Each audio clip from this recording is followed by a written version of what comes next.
Bonjour, this is Julien, the Frenchman who makes French pronunciation videos here on YouTube, and we are looking at how to pronounce the name of this city located in Quebec. In Canada, we'll be looking at how to say more Canadian city names too, as well as more interesting and useful French vocabulary. So make sure to stay tuned and consider subscribing for more learning. So how do you pronounce the name of this city? In French, it is said as Montreal.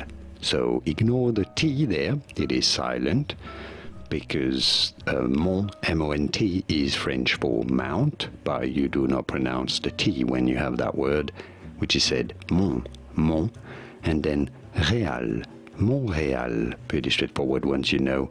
Montreal is French for Montreal, and now you know. Here are more videos on how to pronounce more interesting words and names from French, and names of cities and places in Canada whose pronunciations aren't obvious. I'll see you there to learn more. Thanks for watching. Merci. Au revoir.